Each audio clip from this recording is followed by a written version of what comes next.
నమస్తే, welcome to hash tag you. నేను మీ రాజేష్. తెలంగాణ రాష్ట్ర రాజకీయాల్లో గత కొంతకాలంగా కాళేశ్వరం గురించి చర్చ జరుగుతున్నటువంటి నేపథ్యంలో తాజాగా జ్యుడిషియల్ ఎంక్వైరీ రిపోర్ట్ ఏదైతే justice Pinaki Chandra Ghose commission report ఇప్పటికే ప్రభుత్వానికి చేరుకోవటం, మరోవైపు క్యాబినెట్ సుదీర్ఘమైనటువంటి చర్చ జరగటం. సో ఈ నేపథ్యంలో అసెంబ్లీలో కూడా చర్చ పెట్టే అవకాశాలు ఉంటాయి. క్రిమినల్ ప్రాసిక్యూషన్ కూడా జరిపి తీరాల్సిందే అంటూ కూడా ఆ రిపోర్ట్ సంచలనంగా ఇచ్చినటువంటి నేపథ్యంలో ఏం జరిగే అవకాశాలు ఉంటాయి, నిజంగానే కాళేశ్వరంలో జరిగినటువంటి లోపాలేంటి మాట్లాడదాం. మనతో పాటు ఇరిగేషన్ శాఖకు సంబంధించినటువంటి ఎక్స్పర్ట్, అట్లాగే గతంలో ఇంజనీర్గా పనిచేసినటువంటి అనుభవం ఉన్నటువంటి లక్ష్మీనారాయణ గారు మనతో పాటు జాయిన్ అవుతారు. మాట్లాడదాం. సార్ నమస్తే. లక్ష్మీనారాయణ గారు నమస్తే. సార్, కాళేశ్వరం సంబంధించినటువంటి ఎపిసోడ్ మీద మీకు పూర్తి అవగాహన ఉంది. గతంలో మీరు కూడా ఇరిగేషన్ ఇంజనీర్ కూడా పనిచేసినటువంటి అనుభవం ఉంది. సో ఇటువంటి సందర్భాల్లో తాజాగా ఇచ్చినటువంటి రిపోర్ట్లో మొత్తం అంతా కేసీఆర్దే, ఆయన సోల్ డెసిషన్స్, ఇండివిజువల్ డెసిషన్స్ అని ఏదైతే రిపోర్ట్ చెప్తోందో జ్యుడిషియల్ కమిటీ రిపోర్టు, ఎట్లా చూస్తారు సార్ ఈ రిపోర్ట్ని? సరే, ఇది కాళేశ్వరం ప్రాజెక్టు రిపోర్ట్, ఇది పార్షల్ కాళేశ్వరం ప్రాజెక్ట్ రిపోర్ట్ అనుకోవాలి. ఇది పార్షల్, ఫుల్ కాదు. ఎందుకొరకంటే వాళ్ళు ఇచ్చింది కూడా ఆయన PC Ghosh total Kaleshwaram project ఇవ్వాల్సింది ఉండే, కానీ ప్రభుత్వం ఎందుకో 3 బ్యారేజీలు అంటే మేడిగడ్డ, అన్నారం, సుందిల మీద ఇవ్వడం జరిగింది. కానీ అంటే అప్ టు ఎల్లంపల్లి వరకే రిపోర్టు అంటే ఎంక్వైరీ చేయమని ఇవ్వడం జరిగింది. ఎందుకంటే ఎల్లంపల్లి నుంచి ఇప్పుడు Kaleshwaram project Mallanna sir, Kondapochamma sir వరకు, చివరి పాములపర్తి, ఇవన్నీ వరకు ఉన్నాయి. దీని యొక్క ఇక్కడ కూడా చాలా అక్రమాలు జరిగినాయి. అంటే అక్కడనే జరిగినాయి అంటే అక్కడ మెయిన్ షిఫ్టింగ్ ఒకటి, ఇక్కడ మెయిన్ ఇష్యూ షిఫ్టింగ్ కాడ రాంగ్ డిసిషన్ అనే రిడిజైన్ అనేది జరిగింది. కానీ ఇక్కడ ఈ ఎల్లంపల్లి నుంచి కొండపోచమ్మ తర్వాత చాలా కుంభకోణాలు ఉన్నాయి. ఎందుకంటే రేట్స్ వల్ల కుంభకోణాలు ఉన్నాయి. ఆయన కేసీఆర్ మల్లన్న సాగర్ నుంచి కొండపోచమ్మ సాగర్ కు తన ఫామ్ హౌస్ కు నీళ్లు త్వరగా పోవాలని కెనాల్ సిస్టమ్, కెనాల్ టనల్ ఇప్పుడున్న సిస్టమ్ కాకుండా పైప్ లైన్ ద్వారా తీసుకుపోయాడు. ప్రెషర్ మెయిన్ సిస్టమ్ అంటారు దాన్ని. ప్రెషర్ మెయిన్ సిస్టమ్ పోవడం వల్ల అక్కడ ఒక 1300 కోట్లు అదనంగా ఖర్చు వచ్చింది. దాని మీద ఒక హైకోర్టులో కూడా కేసు వేయడం జరిగింది. ఇట్లా తగ్గితే చాలా ఉన్నాయి. మల్లన్న సార్ లో కూడా వృధా ఖర్చులు బాగా చేసిండు. డైరెక్ట్ కెనాల్ వేసుకున్నాడు. తొందర మల్లన్న సార్ కంప్లీట్ కాకుండా డైరెక్ట్ కెనాల్ అట్లా ఒక 50 కోట్లు ఉన్నది. చాలా అంశాలు ఉన్నాయి. కానీ సరే, ఇప్పుడు బీసీ ఘోష్ ఆయనకి ఇచ్చిన పరిధి ఏంటంటే 3 బ్యారేజీలే, మేడిగడ్డ, అన్నారం, సుందిల, షిఫ్టింగ్ ఆఫ్ అది తుమ్మిడేటి నుంచి మేడిగడ్డకు షిఫ్ట్ అయినటువంటి ఎందుకు మార్చాల్సి వచ్చింది అని, తుమ్మిడేటి నుంచి మేడిగడ్డకు షిఫ్టింగ్ అనేది అక్కడ మెయిన్ ప్రధానంగా అయింది. అయితే ఇప్పుడు బీసీ ఘోష్ ఇచ్చిన విషయాలు, ఎంక్వైరీ రిపోర్ట్ ఆయన ఘోష్ ఇచ్చిండు కాబట్టి, ఎంక్వైరీ ఒక జడ్జి ఇచ్చిండు కాబట్టి అది శంకులో వచ్చి తీర్థమైంది. ఇప్పుడు ఆ అంశాలు మేము ఎప్పటి నుంచో చెప్తున్నాం. వాస్తవానికి ఎందుకంటే కేసీఆర్ఏ ఎక్స్పర్ట్ కమిటీ వేసిండు. అనంతరాములు అనే చీఫ్ ఇంజనీర్, ఆయన మంచి ఫేర్ చీఫ్ ఇంజనీర్, ఆయన చనిపోయాడు మొన్న ఇటీవలనే. అనంతరాం ద్వారా chief engineers 5 chief engineer expert committee వేస్తే అనంతరాములు కమిటీ రిపోర్ట్ ఇచ్చింది. 2015 రిపోర్ట్ ఇచ్చింది. ఎట్టి పరిస్థితుల్లో తుమ్మిడేటి నుంచి మేడిగడ్డకు షిఫ్ట్ చేయొద్దు, అది ప్రోహిబిటివ్ కాస్ట్, ఎకనామిక్ కాదు. మీరు అంత అనుకుంటే ఈ ప్రాణాయిత నది గోదావరి కలిసిన చోటుని కాళేశ్వరం అంటున్నాం మనం.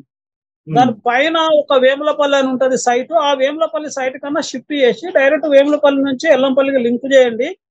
ఈ విధంగా మేడిగడ్డకు షిఫ్ట్ చేయడము, 3 బ్యారేజీలు అంటే మేడిగడ్డ, అన్నారము, సుందిల్ల, ఎల్లంపల్లి అనేది కామన్ రిజర్వాయర్. అది కాంగ్రెస్ తెలంగాణ రాకముందే నిర్మాణం చేయడం జరిగింది.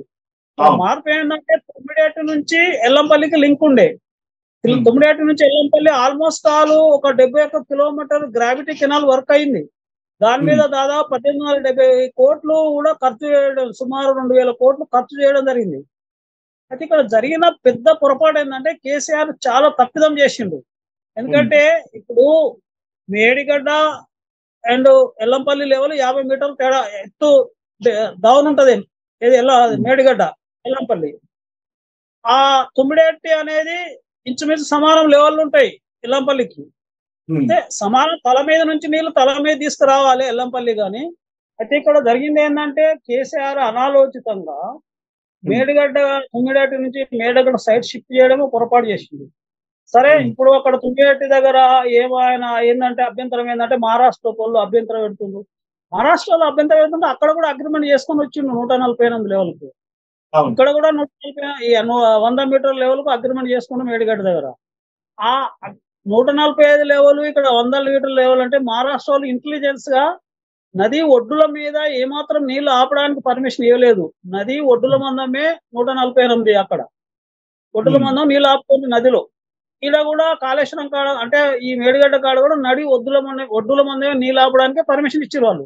మరి ఇక్కడ ఆయన ఏదో పెద్ద సాధించినట్టు మహారాష్ట్రతోని ఎవరైనా ఇస్తారు నది లోపల నీళ్ళు ఆపడానికి, నది ఒడ్ల మందం లోపల నీళ్ళు ఆపడానికి పర్మిషన్ ఇవ్వడానికి ఇస్తాడు. అది పైన అప్పుడు ప్రాణాయిత చేవల్లో 4 మీటర్ల పైన ఉండే 52 ఉండే, 48 బదులు 52 ఉండే. వాళ్ళు ప్రాణాయిత చేవల్లో చేపట్టినప్పుడు అంటే తెలంగాణ రాకముందు చేపట్టినప్పుడు 152 లెవెల్ ప్రతిపాదితం ఉండే అక్కడ. ఆయన 148కి ఒప్పుకొని వచ్చి మరి అక్కడన్నా స్టార్ట్ చేయాలి కదా, అక్కడ అగ్రిమెంట్ చేసుకుని వచ్చి మేడిగడ్డ పోయిండు. ఇక్కడ మేడిగడ్డ పోవడం వల్ల ఏం జరుగుతుందంటే ఒకే నదిలో ప్రపంచంలో ఎక్కడ కూడా సేమ్ ఒకే నదిలో కింద నుంచి పైకి ఎత్తిపోసిన దాఖలాలు లేవు. ఎందుకంటే ఎట్లా అంటే ఇక్కడ కింద నుంచి పైకి ఎత్తిపోయడం వల్ల జరుగుతున్న ఇక్కడ ఏం జరిగిందంటే 2016లో స్టార్ట్ చేసిండు, మేలో 2000 జూన్ 19లో ఇనాగరేషన్ చేసిండు, అంటే 3 ఏళ్ల తర్వాత ఇనాగరేషన్ చేసిండు. 2019 జూన్ నుంచి ఇనాగరేషన్ చేసిన తర్వాత కూడా కొన్ని రోజులు ఒక 3-4 ఏళ్ళు పంపులు నడిచినప్పుడు ఎన్ని నీళ్లు లిఫ్ట్ చేసిర్రు? మాక్సిమం సంవత్సరానికి 40 TMs లో మించి లిఫ్ట్ చేయడం జరగలేదు. పంపులు పనిచేస్తున్నప్పుడే కూలిపోక ముందే సంవత్సరం 40 TMs మించి నీళ్లు లిఫ్ట్ చేయడానికి సాధ్యం కాలేదు. కానీ ఒక సంవత్సరానికి 195 TMs లిఫ్ట్ చేయాలి, పర్మిషన్ ఉంది. రమారమి 200 TMs లిఫ్ట్ చేయాలి సంవత్సరానికి. కానీ ఆయన 4 సంవత్సరాలలో కూడా 162 TMs లిఫ్ట్ చేయాలి. అయితే దీనికి కారణం ఏమైందంటే నదిలో నుంచి మేడిగడ్డ కాడికి నీళ్లు లిఫ్ట్ స్టార్ట్ చేసి ఆ నీళ్లను అదే గోదావరి నదిలో అన్నారం తీసుకొచ్చి అదే గోదావరి నదిలో సుందిల నుంచి ఎల్లంపల్లి తీసుకొచ్చే వరకలా ఎల్లంపల్లి నుంచి అంటే కడెం నుంచి వచ్చే రివర్ ఎల్లంపల్లి నుంచి వచ్చిన లిఫ్ట్ చేసిన నీళ్లు రివర్స్ తీసుకుపోయినాయి. అది తిప్పిపోతల పథకం అయింది వాస్తవానికి. ఈ విధంగా 4 సంవత్సరాలు వీళ్ళు ఎత్తిపోసుకుంటూ వచ్చిండు, అక్కడికి స్టార్ట్ చేసుకుంటూ వచ్చిండు. మేడిగడ్డ టు అన్నారం సుందిల్ల ఎల్లంపల్లి నుంచి వరదలు వచ్చినాయి, కడెం రివర్ వచ్చింది, మళ్ళీ వెనకకు వెళ్ళిపోయింది. ఆ విధంగా వీళ్ళు ఎత్తిపోసిన 162 TMs లో 62 TMs వెనకకి వెళ్ళిపోయినాయి. నికరంగా 4 ఏళ్లలో వీళ్ళు లిఫ్ట్ చేసిన నీళ్లు 100 TMsలే. అయినా ఇక్కడ ఒక ప్రాబ్లం కూడా ఉంది. ఏంటంటే మేడిగడ్డ నుంచి ఎల్లంపల్లికి లిఫ్ట్ చేయడానికే అదనపు ఖర్చు అవుతుంది. ఎట్లా అదనపు ఖర్చు అంటే 1 TMs లిఫ్ట్ చేయడానికి 6 కోట్ల ఖర్చు వస్తుంది పవర్ చార్జెస్. ఇప్పుడు వాళ్ళు లిఫ్ట్ చేసిన పవర్ చార్జెస్ 7,000 కోట్లు పెండింగ్ ఉన్నది. అంటే 1 TMsకి 6 కోట్ల power charges Medigadda to Yellampalle అవుతుంది. అది రికరింగ్ ఎక్స్పెండిచర్. ఎందుకంటే ప్రతి సంవత్సరం లిఫ్ట్ చేస్తేనే అయితే అది. కాబట్టి ఇవన్నీ పరిస్థితుల్లో ఆలోచించకుండా కేసీఆర్ తుగ్లక్ ఆలోచనతోని అనంతరాములు కమిటీ ఎక్స్పర్ట్ కమిటీ ఇచ్చిన రిపోర్టును తుంగలో దొక్కి కనీసం వేములపల్లి ఎవరైనా ఒక రివర్ నుంచి వాటర్ లిఫ్ట్ చేస్తున్నప్పుడు కాదు ఇప్పుడు సార్ మీరు అన్నారు ఎక్స్పర్ట్ కమిటీ రిపోర్ట్ తుంగలో దొక్కి. ఇప్పుడు ఏదైతే జస్టిస్ పిసి చంద్రఘోష్ గారు ఇచ్చినటువంటి కమిషన్ రిపోర్ట్లో కూడా స్పష్టంగా ఎక్స్పర్టైజ్ కమిటీ రిపోర్ట్ కోల్డ్ స్టోరేజ్లో పెట్టారు. కావాలని KCR sole intentions individual decisions తోటే ఇదంతా కూడా చేశారు, అంతా కేసీఆర్ చేశారు అనేది స్పష్టంగా చెప్తూ ఉన్నారు. ఖచ్చితంగా ప్రతి అంశంలో కేసీఆర్ ఇన్వాల్వ్ అయ్యిండు కాళేశ్వరం ప్రాజెక్ట్ లో. నేను ప్రాక్టికల్ ఎగ్జాంపుల్ ఎందుకంటే మలానా సార్ మీద సుప్రీంకోర్టులో కేసు వేసిన. అది అవసరం లేదు, అంత స్థాయి అవసరం లేదు. మీరు 14 ఊళ్ళని ఎందుకు ఊళ్ళని విధ్వంసం చేస్తున్నారు, జీవన విధానం ప్రజలను విధ్వంసం చేస్తున్నారు. 4 ఊళ్ళు సరిపోతాయి, 10 TMs ఆపండి, 10 ఊళ్ళు సేవ్ అయితే నేను సుప్రీంకోర్టులో కేసు వేస్తే సుప్రీంకోర్టు హైకోర్టు డైరెక్షన్ ఇచ్చింది. హైకోర్టులో కూడా నా యొక్క ప్రపోజల్ పరిశీలించమన్నది. ఏది లెక్క పెట్టిండు ఆయన? ఏది లెక్క పెట్టలేదు. టైంలో ఏకఛత్రాధిపత్యం ఏది లెక్క పెట్టలేదు. నేను నా దగ్గర అన్ని డీటెయిల్స్ ఉన్నాయి, నేను ఇచ్చినాయి. మొత్తం ప్రాజెక్ట్ రిపోర్ట్ పోవాలంటే అనేక ప్రాజెక్ట్ రిపోర్ట్లు ఇవ్వండి. నేను చాలా ప్రతిపాదించిన మల్లన్ సార్ కూడా 10 TMs సరిపోతాయంటే 50 TMs ఖచ్చితంగా చేసిండు. అక్కడ 965 రోజులు ప్రజలు ధర్నాలు చేసినా కూడా వినలేదు. పోలీసులతో సపరేట్ చేయించిండు. అక్కడ 50 TMs చేసి 14 ఊళ్ళని లేపేసిండు. జీవన విధానం కూడా విధ్వంసం చేసిండు. ఇక్కడ ఆర్థిక విధ్వంసం కూడా జరిగింది. ఎందుకంటే తెలంగాణ ఎందుకు ఆర్థిక విధ్వంసం అంటే ఆయన Pranahita Chevella as it is continue చేసినట్టుంటే కేవలం 30,000 కోట్లతోనే ఫర్దర్ వర్క్స్ కంప్లీట్ అయ్యేది ఉండే అప్పటికే. ఎందుకంటే 11,000 కోట్లు అనేది ఎక్స్పెండిచర్ అయింది తెలంగాణ వచ్చే వరకే. ఈయన రీడిజైన్ చేసే వరకు 11,000 కోట్లు ఎక్స్పెండిచర్ అయింది. రిమైనింగ్ అంతా చూసుకుంటే 30,000 కోట్లు మించి అవసరం లేకుండే. ఈయన కావాలనే అగ్రిమెంట్ల కొరకు, కొత్త కాంట్రాక్ట్ల కొరకు కేసీఆర్ అపర చాణక్యులు డబ్బులు సంపాదించడంలో. అంటే డబ్బు సంపాదించాలంటే కొత్త కాంట్రాక్ట్లు కావాలి, అగ్రిమెంట్లు కావాలి, కొత్త కాంట్రాక్టర్లు వస్తారు, చేస్తారు. దానివల్ల ఆయన డబ్బులు సంపాదించుకోవద్దు అనే ఒక దృక్పథంతోనే రీడిజైన్ చేసిండు. చేసిన రీడిజైన్ నిరుపయోగమైంది కదా. ఇప్పుడు అది తిప్పిపోతల పథకంలో భాగమైంది. 3 బ్యారేజ్లు, మేడిగడ్డ, అన్నారం, సుందిల్లా, ఈ డిజైన్ లో కూడా ఇంటెన్షన్స్, రాంగ్ ఇంటెన్షన్స్ ఉన్నాయి అంటుంది రిపోర్ట్ లో. ఖచ్చితంగా అక్కడ ఏం జరిగిందంటే కేసీఆర్ అడావుడి చేయడం జరిగింది. ఎందుకంటే అడావుడి చేసి డిజైన్ ప్రాపర్ గా ఇన్వెస్టిగేషన్ చేయలేదు. ఒక సైట్ ఇన్వెస్టిగేట్ చేయాలంటే అనేక పారామీటర్స్ ఉంటాయి. ఒక ప్రాజెక్ట్ సెలెక్ట్ చేయాలంటే అనేక పారామీటర్స్ ఉంటాయి. అందులో ఇక్కడ శాండ్ మీద నిర్మాణం చేయడం, ఇక్కడ sand foundation, Medigadda, Annaram, Sundilla sand foundation మీద బ్యారేజ్ నిర్మాణం చేయాలంటే చాలా పారామీటర్స్ ఉంటాయి. అవి ఏ పారామీటర్స్ అయినా ఫాలో చేయలేదు. ఇప్పుడు అట్లా అంటే సర్వతర్ కాటన్ బ్యారేజ్ కూడా గోదావరి మీద లాస్ట్ లో అదొక బ్యారేజ్ ఉంది. అది 150 ఏళ్ల కింద నిర్మాణం చేసారు. మరి అది ఎందుకు ఫెయిల్ అవుతలేదు? ఇప్పటి వరకు ఫెయిల్ కావాలి కదా సర్వతర్ కాటన్ బ్యారేజ్ రాజమండ్రి దగ్గర. కాబట్టి ఈయన చేసిన అడావుడి ఇంజనీర్లకు కానీ, డిజైన్ ఇంజనీర్లకు కానీ ఎవరికైనా స్వేచ్ఛ ఇయ్యలేదు. తననే ప్రతిదీ మ్యానిపులేట్ చేసిండు. ఆయననే చీఫ్ ఇంజనీరు, ఆయననే చీఫ్ మినిస్టర్ గా మెదిలిండు. రీడిజైన్ చేసి అక్కడ సైట్ షిఫ్ట్ చేసి అనవసరంగా ఎకనామిక్ ఇక్కడ 30,000 వేస్ట్ చేయడం జరిగింది. మేడిగడ్డ, అన్నారం, సుందిల్లా, ఎల్లంపల్లి వరకు 3 బ్యారేజ్ల మీద 3 పదులు 30,000 కోట్లు అక్కడనే వేస్ట్ జరిగింది. దాని తర్వాత ఇతర ఇక మల్లన్న సార్, కొండపోచం సార్కి వచ్చేవరకు మల్లన్న సార్ యొక్క దాని యొక్క 10 ఉండే అది 50 టీఎంస్ ఈడ 2-3 వేల కోట్లు ఇక్కడ ఎక్స్ట్రా అయింది. కొండపోచం సార్ మీరంటున్నారు ఎక్స్పర్టైజ్ కమిటీ వేసినా తుంగలో దొక్కిరండి, వాళ్ళు కూడా కోల్డ్ స్టోరేజ్ లో పెట్టారని చెప్తున్నారు. మరోవైపు ఏదైతే డిపిఆర్ కానీ లేకుంటే ఇతరత్ర అప్రూవల్స్ కూడా పూర్తి స్థాయిలో దానికంటే ముందే వీళ్ళు మొత్తం అడ్మినిస్ట్రేటివ్ అప్రూవల్స్ వచ్చేసినాయని చెప్తారు. కానీ హరీష్ రావు ఇప్పుడు ప్రెస్ మీట్ పెడతా అప్పటి మంత్రి హరీష్ రావు క్లియర్ గా చెప్తున్నాడు, మొత్తం 11 అప్రూవల్స్ మాకు వచ్చేసినాయి గతంలోనే ప్రాజెక్ట్ నిర్మాణం కంటే ముందే అని. ఏమొచ్చినాయి? హరీష్ రావు గారు క్లియర్ గా చెప్తున్నారు, గతంలో అంటే మేము ప్రారంభించే కంటే ముందే మొత్తం 11 అప్రూవల్ వచ్చినాయి అని. రాలే. అన్ని అప్రూవల్స్ ఎప్పుడు వచ్చినాయంటే వీళ్ళు 2016 2 మే నాడు స్టార్ట్ చేసిర్రు. అప్రూవల్స్ ఎప్పటిదాకా వచ్చినాయి? డిసెంబర్ 2018 దాకా వచ్చినాయి అప్రూవల్స్. అప్రూవల్స్ రాకుండానే వీళ్ళు వర్క్ స్టార్ట్ చేసుకుపోయినరు, వర్క్ చేస్తూనే ఉన్నారు. అప్రూవల్స్ తర్వాత సబ్సిక్వెంట్ గా వచ్చినాయి. మొదలు అప్రూవల్ వచ్చినాక పనులు చేయలే వీళ్ళు. అంటే రికార్డ్స్ ఉన్నాయి. ఇప్పుడు అవన్నీ రికార్డ్స్ 2 మే 2016 స్టార్ట్ చేసింది ఎవరు చేయరు కదా. ఆయన టెండర్ ఇచ్చింది జూలై 2016లో టెండర్ ఇచ్చిండు. ఆయన ఎక్స్పర్ట్ కమిటీ రిపోర్ట్ ఇచ్చింది. అక్టోబర్ లో మళ్ళీ ఎక్స్పర్ట్ కమిటీ ఇచ్చింది. ఆయన టెండర్ ఇచ్చి వర్క్ అలాగే ఎక్స్పర్ట్ కమిటీ ఇచ్చింది. ఇలాంటి డేట్స్ అన్ని ఉన్నాయి. అవి స్థిరంగా ఏ పర్మిషన్స్ తర్వాత అన్ని వచ్చినాయి. ఈయన తర్వాత అంటే ఈయన ఇనాగరేషన్ చేసే ముందు 1 year వరకు పర్మిషన్లు వచ్చినాయి.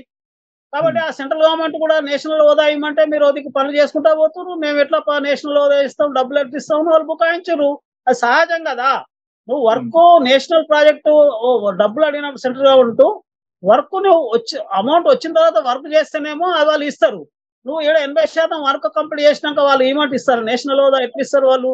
ఆ నేషనల్ హోదా ఇస్తే ఈయన చేసే అక్రమాలు వాళ్ళు మళ్ళీ సెంట్రల్ గవర్నమెంట్ విజిలెన్స్ ఉంటుంది ఇక్కడ అని ఆయనకు తెలుసు కాబట్టి డబుల్ డ్రామా అడిగినట్టు అడిగిన నేషనల్ హోదా వీళ్ళు పనులు చేసుకుంటూనే పోయిండు.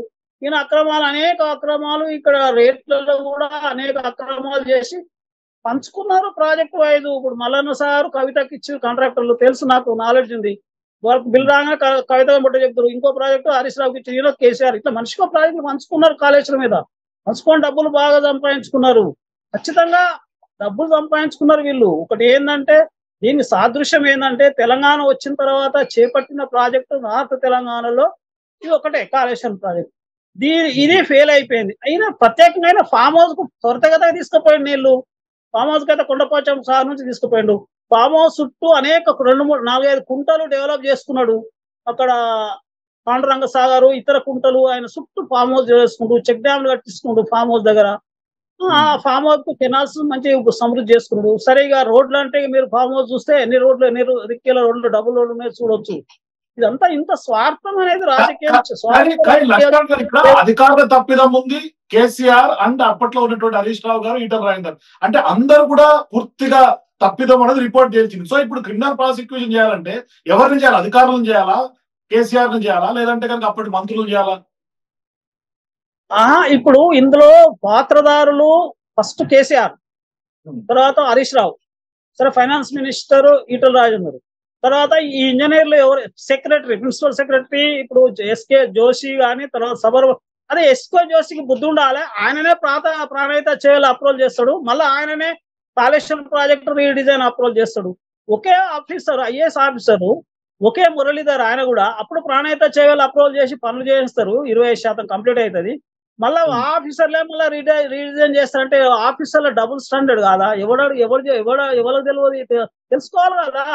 నువ్వు డబుల్ స్టాండర్డ్ ఆఫీసర్స్ అవుతారు కదా, అటు ప్రిన్సిపల్ సెక్రటరీ కానీ, ఎస్కే జోషి కానీ, సిఆర్ మురళీధర్ రావు కానీ, ఈఎన్స్ మురళీధర్ రావు, మన అదే ఏసీపీలు పట్టుబట్టిన మురళీధర్ రావు.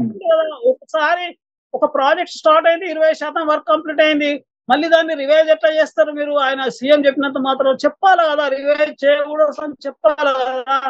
అలా స్వార్థం ఉంది, కేసీఆర్ స్వార్థం ఉంది. కాబట్టి ఇవి అందరూ బాధ్యులు ఖచ్చితంగా. ఇందులో పనిచేసిన వాళ్ళు లిస్ట్ అవుట్ చేశారు కదా, లిస్ట్ అవుట్ చేసిన ఇంజనీర్లు మొత్తం అందరూ బాధ్యులు తీసుకోవాల్సిందే. ప్రిన్సిపల్ సెక్రటరీలు కేసీఆర్, హరీష్ రావు, తర్వాత ఈటల రాజేందర్. వీళ్ళ ఆస్తులు మనం కంపేర్ చేస్తే తెలుస్తుంది. తెలంగాణ రాకముందు ఉన్న వీళ్ళ ఆస్తులు ఎంత, ప్రెసెంట్ వీళ్ళ ఆస్తులు ఎంత. హరీష్ రావు నేను 94లో సిద్దిపేటలో పనిచేసినప్పుడు ఆఫీస్ బాయ్ వచ్చిండు. ఆఫీస్ బాయ్ వచ్చి మాకు అనేక సార్లు ఆఫీస్ బాయ్ పని ఏం చేస్తారనే మీకు తెలుసు కదా.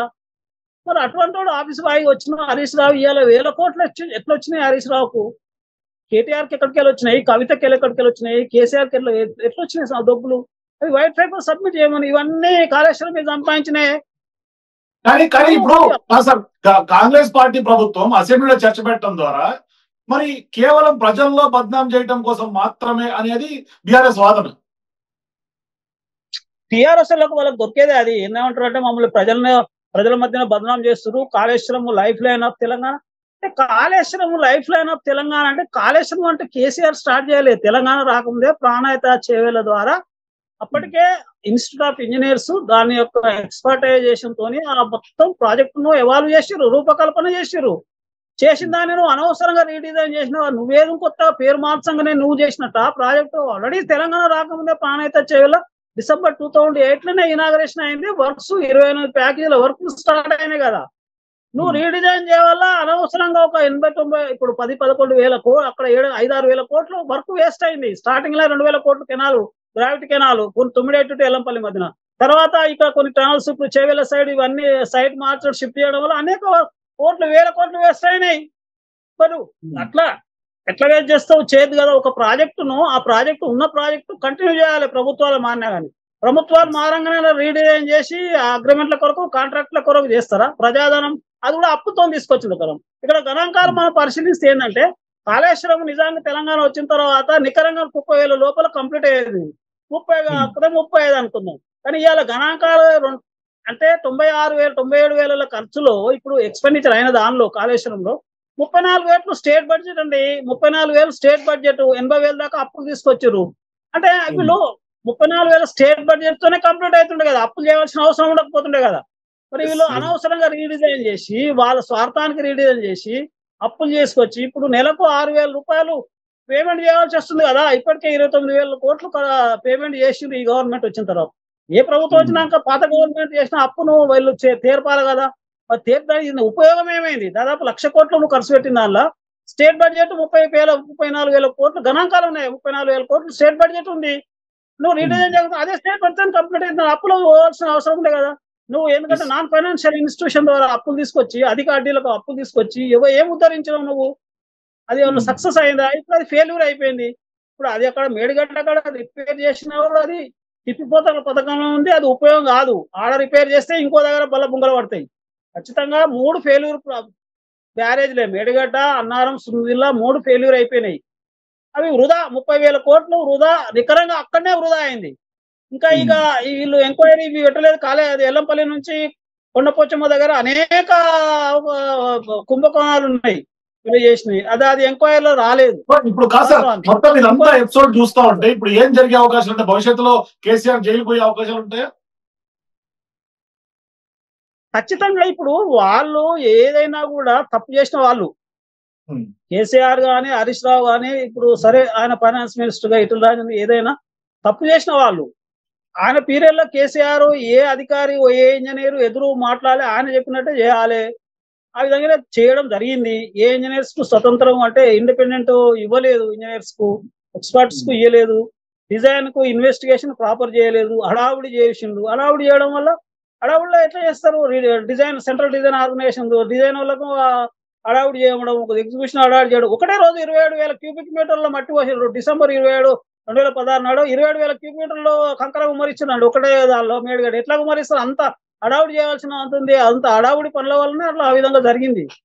సో థ్యాంక్ యూ లక్ష్మణ్ గారు. సో మొత్తం మీద మీరు కూడా ఈ కాళేశ్వరం అంశం సంబంధించినటువంటి రిపోర్ట్ పైన మీ అభిప్రాయాలు కూడా కింద కామెంట్స్ తెలియజేయండి. For more videos please watch #you.